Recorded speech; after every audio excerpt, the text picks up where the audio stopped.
الحمد لله نحمده ونستعينه ونستغفره ونؤمن به ونتوكل عليه ونعوذ بالله من شرور أنفسنا ومن سيئات أعمالنا ونعوذ بالله من شرور أنفسنا ومن سيئات أعمالنا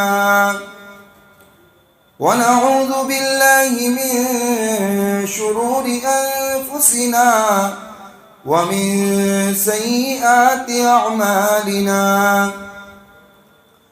من يهده الله فلا مضل له ومن يضلله فلا هادي له ونشهد أن لا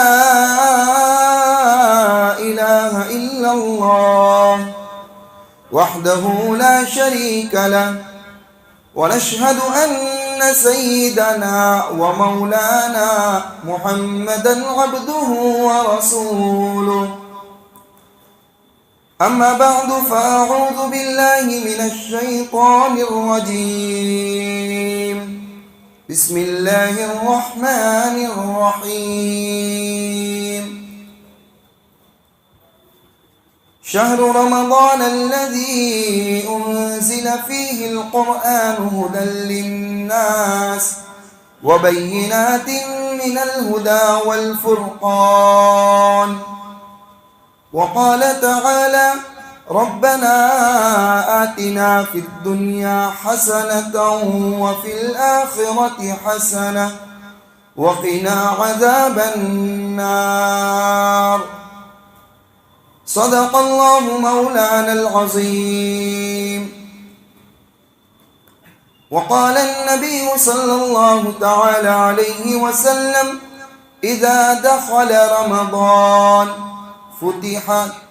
فتحت أبواب الجنة وقال فتحت أبواب الرحمة وغلقت أبواب جهنم وسلسلة الشياطين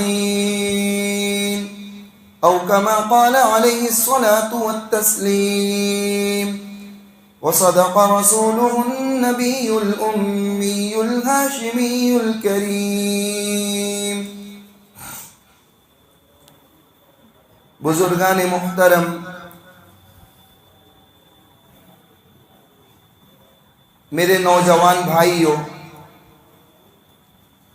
قرآن کریم کی 2 آیتیں اور نبی کریم صلی اللہ تعالی علیہ وسلم کا ایک قیمتی ارشاد آپ حضرات کی خدمت میں پڑھا ہے۔ دعا فرمائیں اللہ تبارک و تعالی کارآمد اور مفید باتیں کہلوا دے، سب سے پہلے مجھے پھر تمام کو کہی جانے والی باتوں پر عامل بنا دے۔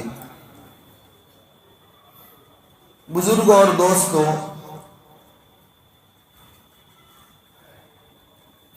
رمضان کا چاند نظر آ گیا۔ آج اللہ تبارک و تعالی نے پہلا روزہ ہمیں رکھنے کی توفیق بھی عنایت کر دی۔ رمضان کا مہینہ شروع ہو گیا۔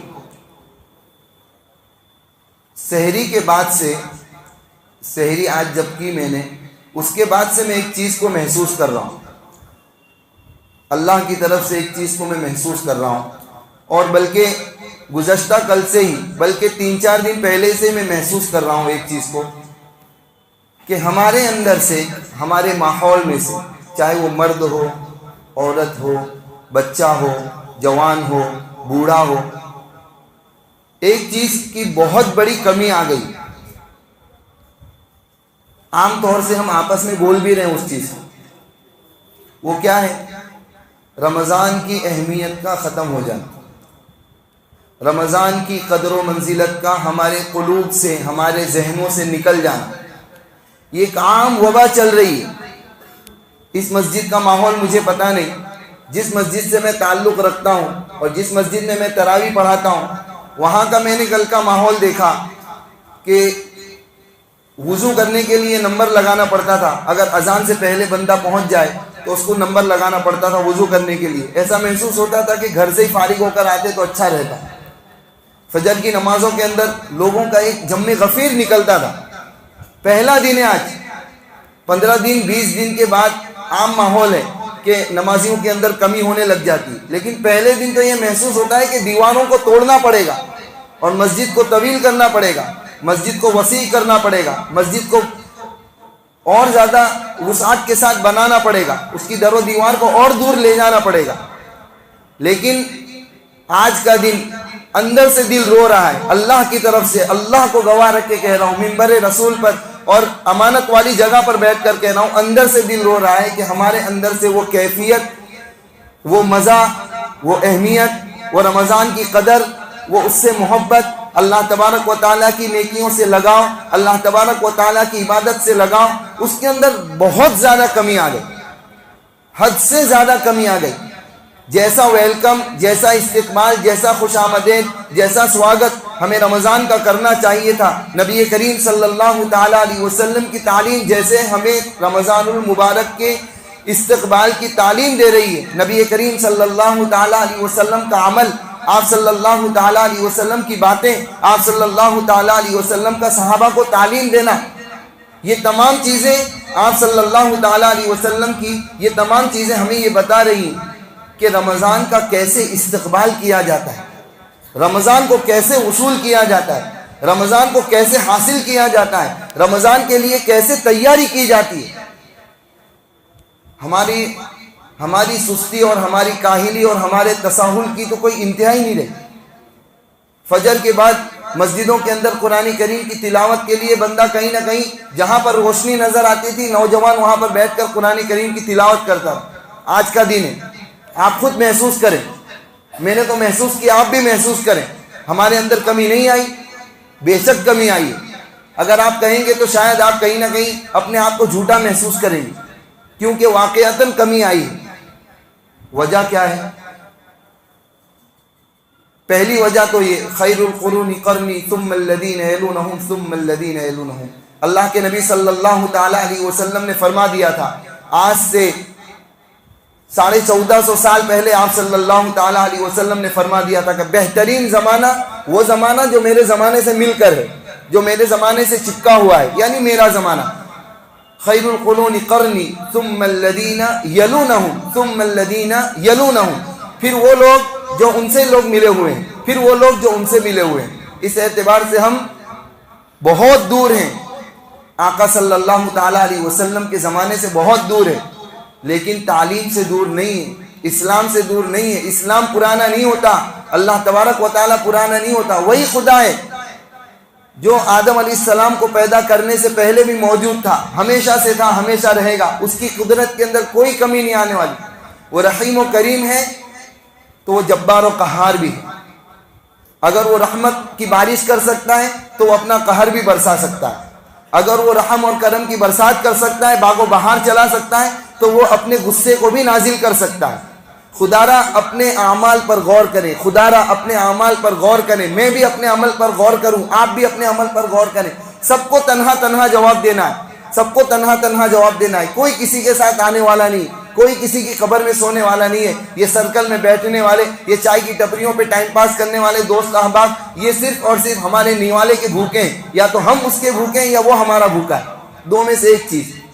جب مل کر چلے جائیں گے تو بہت سے بہت کرسی پر آ کر بیٹھے گا, بہت سے بہت دروازے پر آ کر بیٹھے گا, بہت سے بہت قبرستان تک پہنچا دے گا, بہت سے بہت دفنانے تک موجود رہے گا, بہت سے بہت کچھ دیر کے بعد تک وہاں کھڑا رہے گا. اس کے بعد تو کون میں کون, تیرے اعمال تیرے ساتھ, میرے اعمال میرے ساتھ. لنا اعمالنا ولکم اعمالکم. ہمارے اعمال ہمارے ساتھ, تمہارے اعمال تمہارے ساتھ. کوئی ساتھ نہیں آنے والا. اپنی فکر خود کرنا ہے. سابقوا الی مغفرۃ من ربکم وسارعوا الی مغفرۃ من ربکم, کہ اللہ تبارک و تعالیٰ کی مغفرت کی طرف دوڑ لگاؤ, اپنے رب کی مغفرت کی طرف دوڑ لگاؤ. اور اللہ کے نبی صلی اللہ تعالیٰ علیہ وسلم اس مہینے کے متعلق فرماتے ہیں کہ اللہ تبارک و تعالیٰ نے اس مہینے کے پہلے عشرے کو رحمت کا عشرہ بنا دیا, پہلے 10 دن رحمت کے عشرے کو بنا دیا.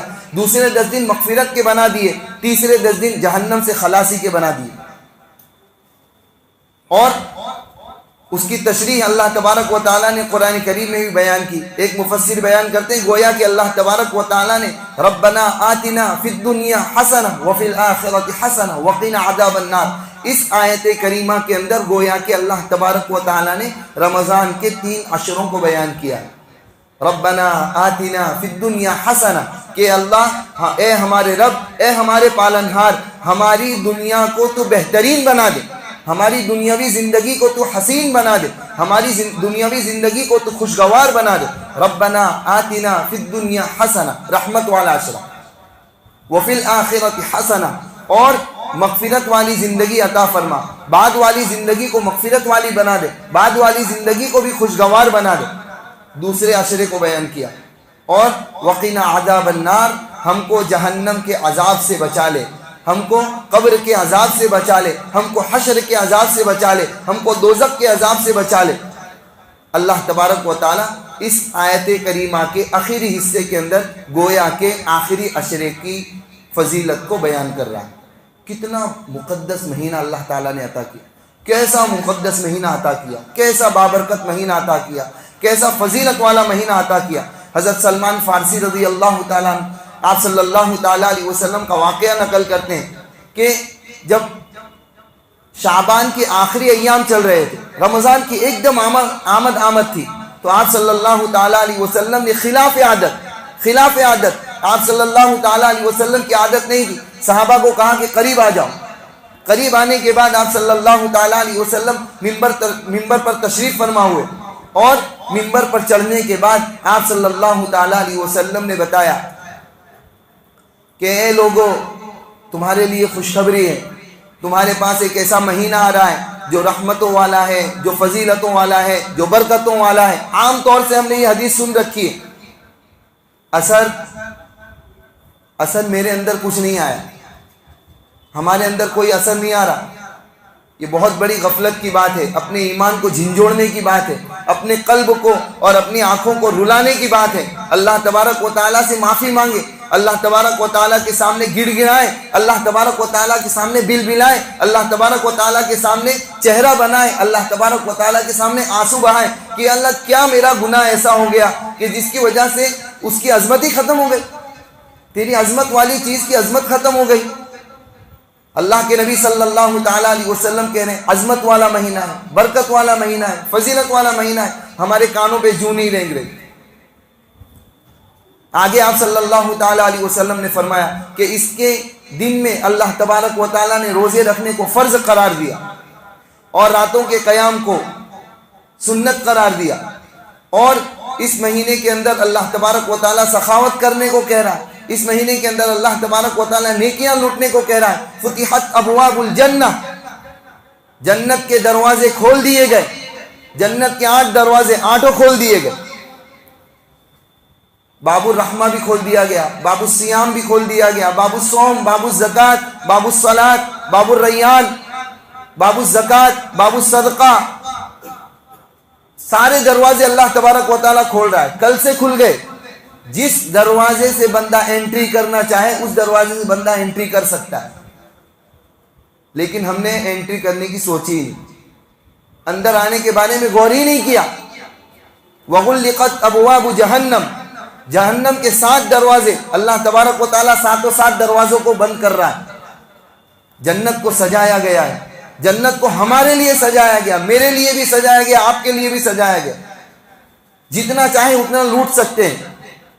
عام طور پر علماء لکھتے ہیں کہ پورے سال اللہ تبارک و تعالیٰ کو یاد کیا جاتا ہے، اللہ تبارک و تعالیٰ کی کنڈی کھٹکھٹائی جاتی ہے، اللہ تبارک و تعالیٰ کو بلایا جاتا ہے، اللہ تعالیٰ کو پکارا جاتا ہے کہ یا اللہ میں تجھ سے مانگنے آیا، یا اللہ میں اپنے گناہوں کی مغفرت مانگتا ہوں، یا اللہ میں اپنی 60 سالہ زندگی کو برباد کر چکا، میں اپنی 40 سالہ زندگی کو برباد کر چکا، میں نے سود بھی کھا لیا، میں نے آنکھوں کی زنا کر لی، میں نے کانوں کا زنا کر لیا، میں نے بدن کا زنا کر لیا، میں نے چوریاں کر لی، میں نے مکاریاں کر لی، میں نے طرح طرح کے گناہ کر لیے۔ بندہ اعتراف ذنوب کر کے اور اللہ تبارک و تعالیٰ کے سامنے اپنے گناہوں کو بیان کر کے، اپنے گناہوں کو گنا کر اللہ تعالیٰ سے معافی مانگنے آتا ہے، پورے سال کا یہ معمول ہے۔ لیکن اللہ کے نبی صلی اللہ تعالیٰ علیہ وسلم فرماتے ہیں کہ رحمت کے دروازے کھول دیے گئے.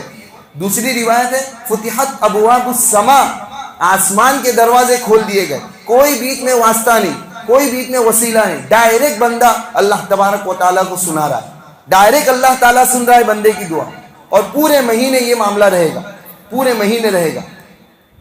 پورے مہینے اللہ تبارک و تعالیٰ کے لیے، اللہ تبارک و تعالیٰ نے اپنے بندوں کے لیے دروازوں کو کھول دیا، اپنی رحمت کے دروازے کھول دیے، جنت کے دروازے کھول دیے، آسمان کے دروازے کھول دیے.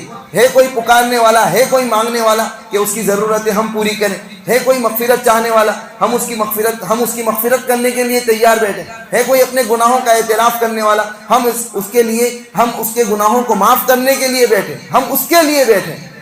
اللہ تبارک و تعالیٰ پکار رہا ہے، اللہ کی رحمت پکار رہی ہے، ہم خواب غفلت میں سوئے ہوئے ہیں، کوئی فرق نہیں پڑ رہا. رمضان کا موسم آیا، میرا موضوع ذرا سخت ہے، میرا لہجہ ذرا سخت ہے، لیکن کیا کروں، اندر سے یہی آواز نکل رہی، اندر سے یہی بولنے کو جی چاہ رہا ہے کہ ہم نے رمضان کو برباد کر دیا، اس کا ویلکم ہی صحیح نہیں کیا.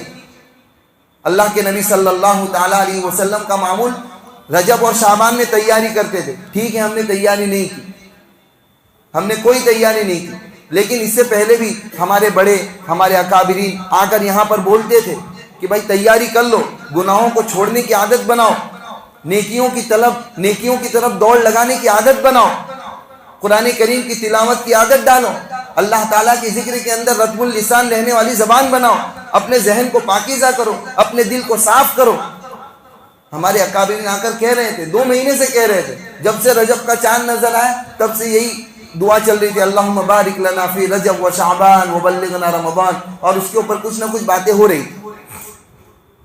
میرا تجربہ کہتا ہے کہ یہی باتیں ہوتی ہیں جب رجب اور شعبان کا مہینہ آتا ہے. عام طور سے گناہوں کو یاد دلایا جاتا ہے، عام طور سے نیکیوں کی چاہت یاد دلائی جاتی ہے. پھر رمضان کا مہینہ آیا، لیکن ہم نے رجب اور شعبان کے مہینے میں کوئی تیاری نہیں کی، جس کا نتیجہ یہ ہے کہ آج رمضان کا پہلا روزہ ہے، لیکن ہماری عبادتوں کے اندر، ہمارے آرام کے اندر، ہمارے قرآن کریم کی تلاوت کے اندر اور ہمارے دوسرے افعال کے اندر بہت زیادہ کمی نہیں آئی. کل ایک نوجوان کو دیکھا، تراویح پڑھانے کے بعد جب میں آیا تو میں نے ایک نوجوان کو دیکھا، وہ وہی 30 سیکنڈ کی ویڈیو دیکھنے میں مشغول ہے، وہی فیس بک چلانے کے اندر مشغول ہے. کیا فرق پڑا؟ یعنی رمضان اور غیر رمضان سب برابر، ہمارے لیے کچھ رہ ہی نہیں گیا. رمضان کی عظمت ختم ہو گئی، عظمت اسلام ختم ہو گئی. یہ شعائر اسلام میں سے ہے اور قیامت کی نشانی ہے کہ جب اللہ تبارک و تعالیٰ قیامت لائے گا، اس سے پہلے اسلام ختم ہو جائے گا، الا اسمہ، صرف اس کا نام باقی رہ جائے گا. قرآن کریم اٹھا لیا جائے گا، صرف اس کا نام باقی رہ جائے گا. مسلمان کی مسلمانی ختم ہو جائے گی، صرف اس کا نام رہ جائے گا. صرف عبد الغفار، عبد الستار، عبد العزیز، عبد الرحمن باقی رہ گیا. رحمان کا بندہ نہیں ہے، ستار کا بندہ نہیں ہے، غفار کا بندہ نہیں رہ گیا، یہ ختم ہو گیا. زید اور سلیمان نام صرف نام کا رہ گیا مسلمان، اس کے اندر سے عظمت ختم ہو گئی، کیونکہ عظمت رمضان ختم ہو. یہ ہر ایک کا رونا ہے، ہر محلے کا رونا ہے، ہر مسجد کا رونا ہے. ہر مسجد کا یہی دکھڑا ہے، ہر مسجد وال جماعت کا یہی دکھڑا ہے. دعوت و تبلیغ والے بیچارے محنت کر رہے ہیں، علماء محنت کر رہے ہیں، اساتذہ مکاتب کے اندر محنت کر رہے ہیں، مدارس والے مدارس کے اندر محنت کر رہے ہیں. کسی طریقے سے ایمان تازہ ہو جائے، کسی طریقے سے ایمان بن جائے، ایمان والے کا ایمان بچ کر چلا جائے، ایک رائی کے دانے کے برابر تو کم سے کم وہ ایمان لے جانے والا بن جائے. لیکن ہم کسی چیز کے لیے تیار نہیں. اللہ تبارک و تعالیٰ کہتا ہے شہر رمضان الذی انزل فیہ القرآن ھدی للناس وبینات من الھدی والفرقان، کہ رمضان کا مہینہ وہ جس میں ہم نے قرآن کو نازل کیا. یہ قرآن کا مہینہ، قرآن کریم کی تلاوت کے اندر زیادتی آنی چاہیے. ہر ایک پر لازم ہے کہ قرآن کریم کی تلاوت کے اندر زیادتی کرے. جس کو نہیں آتا وہ سیکھنے کی کوشش کرے. ابھی تک کی زندگی غفلت والی گزر گئی، اب اللہ تبارک و تعالیٰ ہدایت دے رہا ہے، اب ہم اللہ تعالیٰ کی باتیں سن رہے ہیں، اب سیکھنے کی کوشش کریں، اب نورانی قاعدہ لے کر بیٹھے، اب تختی لے کر بیٹھے، لیکن پڑھے. قرآن کا مہینہ ہے. ہمارے اکابرین نے کیسا قرآن سنایا. اللہ کے نبی صلی اللہ تعالیٰ علیہ وسلم حضرت جبرائیل علیہ السلام کو قرآن کریم سناتے تھے. رمضان کے مہینے قرآن کریم کا دور کرتے تھے. کیوں؟ کچا تھا ان کا قرآن یا ان کو قرآن یاد نہیں تھا؟ نہیں، امت کو یہ سبق دے رہے ہیں امت کو یہ بتلانا ہے کہ میری پیاری امت، یہ قرآن کا مہینہ ہے، اپنی نیند کو قربان کر، اپنے بدن کو تھکا، اپنے ذہن کو تھکا، اپنی آنکھوں کے اندر نیند آ جائے، اتنا پڑھیں، اتنی اللہ تعالیٰ کی عبادت کریں۔ دنیا کے لیے ہم کیسے جاگتے ہیں، دنیا کے کاروبار کے لیے ہم کیسے آنکھ مل مل کے کھڑے ہو جاتے ہیں جب اسٹیشن پر ٹرین آنے والی ہوتی ہے، اور مثال کے طور پر 2 بجے کی ٹرین ہے، رات کے 2 بجے ہے، میٹھی نیند کا وقت ہے، آدمی کو نیند آ رہی ہے، 1 بجے جاگ کر وہ سورت اسٹیشن پر گیا، اب وہ بیٹھا ہوا ہے، اس کو نیند کا غلبہ آ رہا ہے، نیند آ رہی ہے، ٹھنڈی ہوائیں چل رہی ہے، نیند کا موسم لگ رہا ہے، لیکن وہ آنکھ مل مل کر جاگتا ہے کہ نہیں، اگر آج سو گیا تو میں اپنی منزل مقصود تک نہیں پہنچ پاؤں گا، آج اگر میں سو گیا تو میری منزل چھوٹ جائے گی، میری ٹرین چھوٹ جائے گی، اور فلائٹ ہو تو اس سے اور زیادہ جاگنے کی کوشش کرتا ہے۔ یعنی جتنا محتم بالشان کام ہوتا ہے، آدمی اتنی زیادہ قربانی دیتا ہے، اتنا زیادہ جاگتا ہے، اتنا زیادہ آنکھوں کو ملتا ہے، آنکھیں لال ہو جاتی، لیکن وہ کہتا ہے نہیں، آج اگر سو گیا تو کچھ حاصل نہیں ہوگا۔ ایسے ہی ہمیں جاگنا ہے۔ ہمارا کیا معمول ہے؟ فجر کی نماز پڑھی، امام صاحب کو بہانے بول ہی دیتے، امام صاحب تعلیم تھوڑی شارٹ کرو، بہت ہوا، رمضان کا مہینہ ہے، یعنی فضائل اعمال سننے کا مہینہ نہیں ہے، تفسیر سننے کا مہینہ نہیں ہے، قرآن کریم سننے کا مہینہ نہیں ہے، قرآن پڑھنے کا مہینہ نہیں ہے، استغفار کرنے کا مہینہ نہیں ہے، اللہ کا ذکر کرنے کا مہینہ نہیں ہے، کوئی چیز کرنے کا، یہ تو سونے کا مہینہ ہے۔ نماز ہوئی فجر کی، بستر میں چلا گیا، اب ظہر میں اٹھا تو اٹھا، دیکھیں گے نہیں تو جب اٹھیں گے جب پڑھیں گے۔ مفتی صاحب بہت بیٹھے ہیں مسئلہ بتانے والے، مفتی صاحب میری نماز چلی گئی، کوئی بات نہیں بندے، اب تنہا پڑھ لے، بہتر تو یہ تھا کہ نماز کے ساتھ پڑھتا، جماعت کے ساتھ پڑھتا، ٹھیک ہے، مفتی صاحب سے پوچھ لیا، ہو گیا کام۔ ظہر ہو گئی، عصر افطاری لینے میں، مغرب افطاری چبانے میں اور ڈکارنے میں، عشاء تراویح کی وجہ سے عشاء کی بھی گلی، یعنی پورا رمضان ہم نے برباد کر دیا، کوئی فائدہ نہیں۔ ایسا رمضان گزارنا، کیا رمضان گزارنا؟ رمضان تو وہ ہے جو ہمارے اکابرین نے گزارا، جن کے ہم فالوور ہیں۔ امام اعظم امام ابو حنیفہ رحمۃ اللہ علیہ رمضان کے مہینے میں 63 قرآن ختم کر دے۔ کتنے قرآن؟ 63 قرآن، 60 قرآن روزانہ، ایک دن کا ایک رات کا، اور 3 قرآن تراویح کے، 10 دن میں 63 قرآن۔ ہمارا کیا معمول ہے؟ 63 صفحے نہیں ہوتے ہمارے۔ بعض حضرات ایسے بھی ہوں گے، اللہ تعالیٰ ان کو ہدایت دے، 63 لکیریں نہیں پڑھ پاتے، 63 لکیریں نہیں پڑھ پاتے پورے رمضان میں۔ یہ ہمارے اکابرین کا زمانہ تھا کہ وہ 63 قرآن ختم کر رہے ہیں۔ حضرت رائے پوری رحمۃ اللہ علیہ، ان کا معمول کہ جب شعبان کی آخری تاریخیں ہوتی تو اپنے تمام مریدین کو جمع کرتے، سب سے ملاقاتیں کرتے اور کہتے کہ بھائی اب سب اپنے اپنے کام میں لگ جاؤ، یہ مہینہ میں نے اپنے لیے خاص کر لیا، یہ مہینہ میں نے اپنے لیے خاص کر لیا، اپنی عبادت کروں گا، پرسنل عبادت، کوئی چھیڑ چھاڑ نہیں چاہیے، کوئی ملاقات نہیں، کوئی خط نہیں۔ یہ ایک تھیلا رکھا ہوا ہے، کسی کا خط آئے، کسی کا رکا آئے، کسی کی کوئی شادی کی خبر، کسی کی کوئی میت کی خبر، وہ تمام خبریں اس کے اندر جمع ہو رہی، وہ تھیلے کے اندر ڈالی جا رہی۔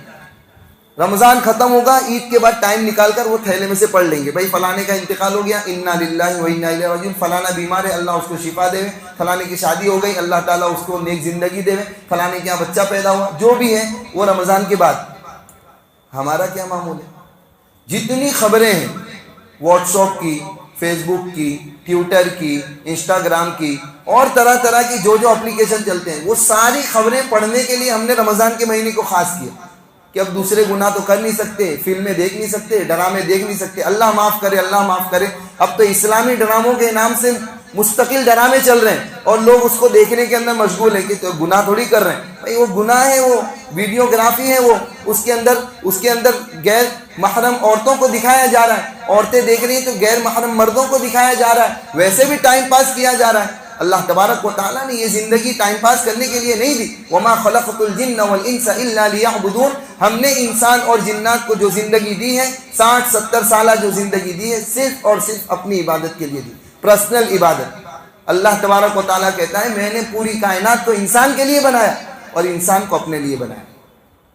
ہمیں رمضان بہتر طریقے سے گزارنا چاہیے، اس کے روزوں کی قدر کریں، اس کی ساعتوں کی قدر کریں۔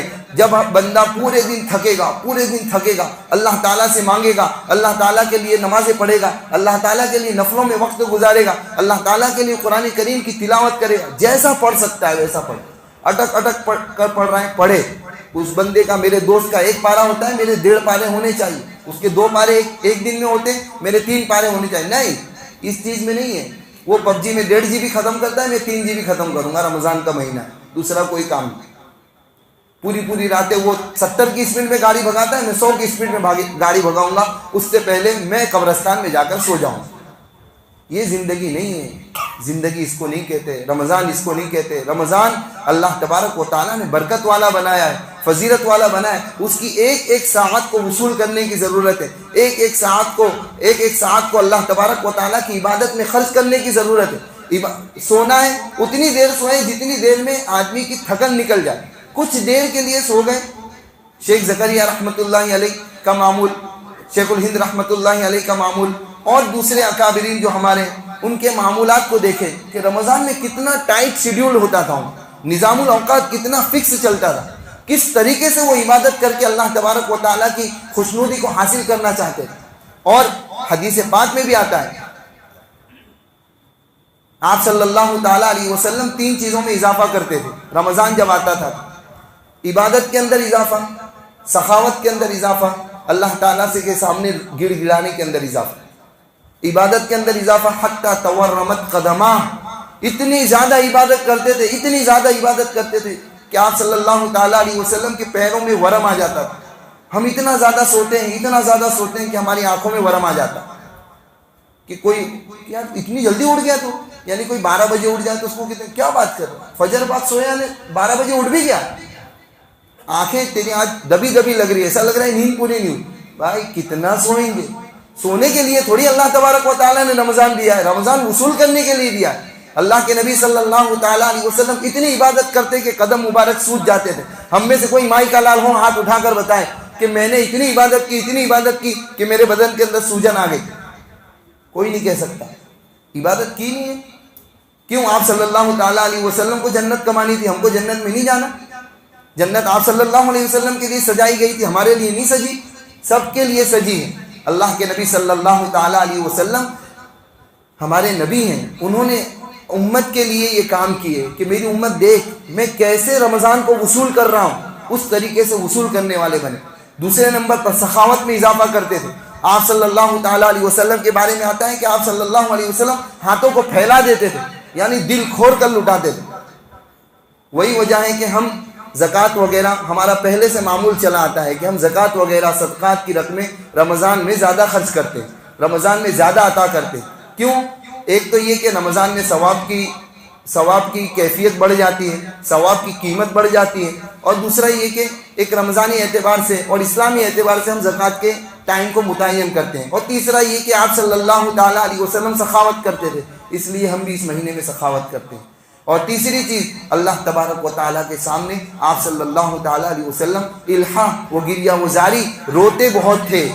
آپ صلی اللہ تعالیٰ علیہ وسلم اللہ تبارک و تعالیٰ کے سامنے گڑ گڑاتے تھے، بلبلاتے تھے. جب ہم عبادت کر کے پورے دن کا روزہ وصول کریں گے، ہر ساعت کو وصول کریں گے، استغفار کے اندر، سبحان اللہ کے اندر، الحمدللہ کے اندر، اللہ اکبر کے اندر، قرآن کریم کی تلاوت کے اندر، نمازوں کے رکوع کے اندر، نمازوں کے سجدوں کے اندر، نمازوں کے قیام کے اندر، نمازوں کے اتحیات کے اندر، جب ہم پورا دن وصول کریں گے تو خود بخود دل چاہے گا کہ ہم افطاری کے وقت دعا مانگیں، اللہ تبارک و تعالیٰ کے سامنے اپنی عبادتوں کو پیش کریں کہ اللہ یہ ٹوٹا پھوٹا سرمایہ، یہ ٹوٹا پھوٹا توشہ میں لے کر آیا ہوں آخرت کے سفر کے لیے، اس کو قبول کر لے، اس کے ذریعے میری پوری زندگی کو معاف کر دے.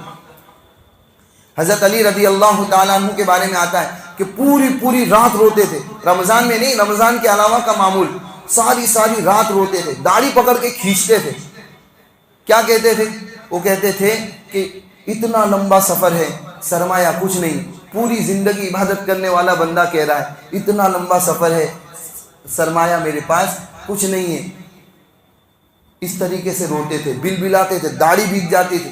حضرت ابو بکر صدیق رضی اللہ تعالیٰ عنہ، حضرت عمر رضی اللہ تعالیٰ عنہ نے دیکھا کہ زبان پکڑ کے کھینچ رہے ہیں، دانتوں کے درمیان میں دبا رہے ہیں.